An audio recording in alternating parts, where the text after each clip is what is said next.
welcome back to my channel. This is Rimi and you are watching Rimi's Diary. তো এসে পড়েছি আমি আমাদের বাড়ির পুজো ব্লগ নিয়ে। জানি অনেক দিন পর আপলোড করছি আর রিজনটাও তোমরা জানো, আর রিজনটা তো আমি একবার ভিডিও শেষে বলে দেব। তো শুরু করা যাক ব্লগটা। তো সকাল সকাল আমি রেডি করে আমার পপু সোনাকে, আর তারপর সবাই মিলে বসে বসে মালা গাচ্ছিল। এদিকে ভোগের আয়োজন কিন্তু জোরদার চলছে, দেখতেই পাচ্ছ। আর আমাদের বাড়ির সব থেকে ক্ষুদ্র মেম্বারও কাজ করছে খুব ভালো মতো করে। তোমাদের সঙ্গে গল্প করতে করতে মালাগুলো অলরেডি তৈরি হয়ে গেছে। এদিকে আমার দিদুন রান্না করছিল ভোগ, বিকজ প্রত্যেকবার আমার দিদুনই ভোগ রান্না করে। তো ভোগ রান্না হোক, আর আমি তোমাদেরকে একবার আমাদের গোটা প্যান্ডেলটা একবার দেখাই। এবারকার প্যান্ডেলটা একটু ছোট করে হয়েছিল আর একটু ফুল ডেকোরেশন হয়েছিল এবার, যেটা আমার খুব পছন্দ হয়েছে। ঠিক আছে, গল্প অনেক হলো, এবার চলো ঠাকুর নিয়ে আসা যাক, বিকজ ঠাকুর ঘরটা না খুব ফাঁকা ফাঁকা লাগছে। আচ্ছা চলো তাহলে সবাই রেডি হয়ে বেরোই। এদিকে আমার সব বান্ধবীরাও চলে এসেছে আর আমিও রেডি। আর সব থেকে যারা মেন ব্যান্ড পার্টির লোকও চলে এসেছে আর সবাই তোমাদেরকে হাই করছে, তোমরা হাই ব্যাক করে দাও। তারপরে আমরা বেরিয়ে পড়ি। আর দেখতে পাচ্ছ হোয়াইট শাড়ি পরা মেয়েটা, ওটাই হলাম আমি, তোমাদের প্রিয় রিমিজ ডায়েরির ওনার। যেন আমরা পৌঁছে যাই। আর এটা হলো আমাদের বাড়ির ঠাকুর, মা কালী আর শিব ঠাকুর। আর আমাদের বাড়িতেই প্রত্যেকবার দুটো পূজাই হয়, সকালের দিকে দুপুরের দিকে পুজো হয় শিব ঠাকুরের, এন্ড দেন রাতের বেলা পুজো হয় কালী ঠাকুরের। এবারও সেটাই হয়েছে। প্রায় 1 থেকে 1.5 মাস অব্দি আমি খুব এক্সাইটেড থাকি আগে থেকেই যে বাড়িতে পুজো হবে, অনেক কিছু অনেক মজা হবে। আর এখন তো স্পেশালি ভ্লগ করবো, আরো বেশি মজা হয়। তো ফার্স্টে শিব ঠাকুরকে এবং তারপরে কালী ঠাকুরকে ভ্যানে উঠানো হয়, তারপর সবাই মিলে আমরা রওনা দিই বাড়ির দিকে। আর ললিকে দেখো, ও অ্যাজ ইউজুয়াল খুব বেশি ঢং করতে পছন্দ করে।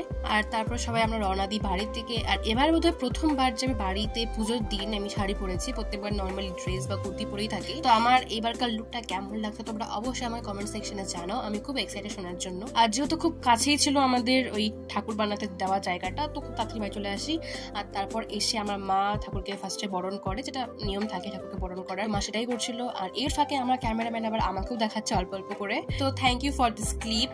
দ্য ক্যামেরাম্যান যে করেছিল এটা, এখন ভুলে গেছি কে করেছিল। আর সত্যি বলতে আমার সব থেকে বেস্ট লাগে এই বরণের পার্টটুকু, আমার তো ব্যাপক লাগে। যেন মনে হয় বাড়ির মেয়ে আবার ফিরে এসেছে বাড়িতে, যে 2 দিন ছিল না বাড়িতে, একদম বাড়িঘর অন্ধকার করে চলে গেছিল, আবার সে আলো করে এসেছে বাড়িতে। আর তারপর শুরু হয়ে যায় শিব পুজো। আর জানো তো আমি অ্যাকচুয়ালি আমার এই নিউ ফোনটা কিনেছিলাম বাড়িতে এই পুজোর ব্লগটা খুব সুন্দর করে করার জন্য, বিকজ আমার আগের ফোনটা একটু খারাপ হয়ে গেছিল। আর তারপর আমি সবাইকে দেখাচ্ছিলাম যে অনেকজন হয়েছিল, বাট আগের বারে এর থেকেও বেশি জন হয়েছিল, এবার একটু কমজন হয়েছে।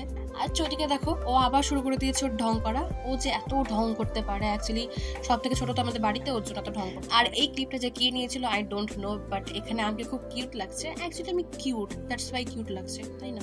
আর তারপরে ফাইনালি আমি জল ঢালতে পারি। আর একটা কথা, নিজের বাড়ি পূজা হওয়ার অনেক অ্যাডভান্টেজ থাকে, লাইক আমি সবার আগে জল ঢেলেছিলাম শিবলিঙ্গে, বিকজ এটা আমার বাড়ি, আমি ওকে ঢালবো। আর তারপরে বাদ বাকি সবাই ঢেলেছিল জল, অ্যান্ড সবার লাস্টে ঢেলেছিল আমার বাবা মা একসঙ্গে। কি সুন্দর লাগছে না, একসঙ্গে জল ঢালছে দুজন মিলে।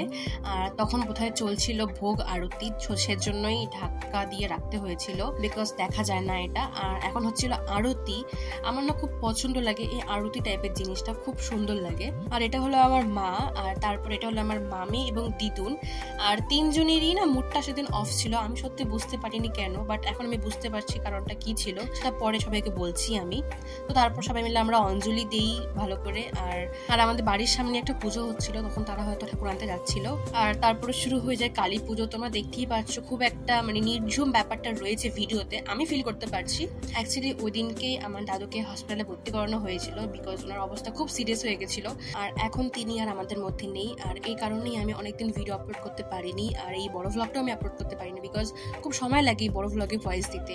আর সেরকম সময়টা আমার কাছে ছিল না, বা ইচ্ছাও আমার কাছে ছিল না যে আমি বসে বসে ভিডিওতে ভয়েস দিব।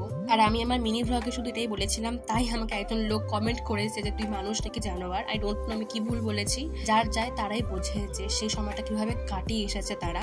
মানুষ তো শুধু কমেন্ট করলো আর হয়ে গেল। যাই হোক, তারপরে আমাদের যজ্ঞ শুরু হয়, আর যজ্ঞর পরে আমরা অঞ্জলি দিই। আমার না খুব পছন্দ হয় এই যজ্ঞের পার্টটুকুও, এর জন্য আমি অনেকগুলো ভিডিও করেছিলাম, কিন্তু দিয়েছি একটা অল্প একটু পার্টি। আর বেচারা পূজা সারাটা দিন এত কাজ করেছে যে টায়ার্ড হয়ে গেছে আর ঘুমোচ্ছে পুজোর মাঝখানে। তো তারপরে আর আমি কোনো কিছু অ্যাড করিনি ভিডিওতে, জাস্ট যজ্ঞের এই শেষটুকু অ্যাড করেছিলাম। আর তারপরে খাওয়া দাওয়া বাদ বাকি কোনো কিছু আমি অ্যাড করিনি, বিকজ একদমই মুড ছিল না যে কিছু আমি আর তুলবো। তারপর নেক্সট ডে সকালবেলা একবারে স্নান ঠান করে আমি বেরোই, বিকজ প্রত্যেকবার এমন হয় যে আমি স্নান না করে বেরিয়ে পড়ি প্রসাদ দেওয়ার জন্য, বাট এবার এমনটা করিনি। আর সবার মুখের মধ্যে একটা টেনশনের ছাপ ছিল যে কি হবে কি হবে না, বাট আর কি করা যাবে। তো ভিডিওটা এন্ড করছি এখানেই, দেখা হবে অন্য কোনো ব্লগে। ততক্ষণের জন্য tata, and subscribe to my channel and stay tuned guys, tata.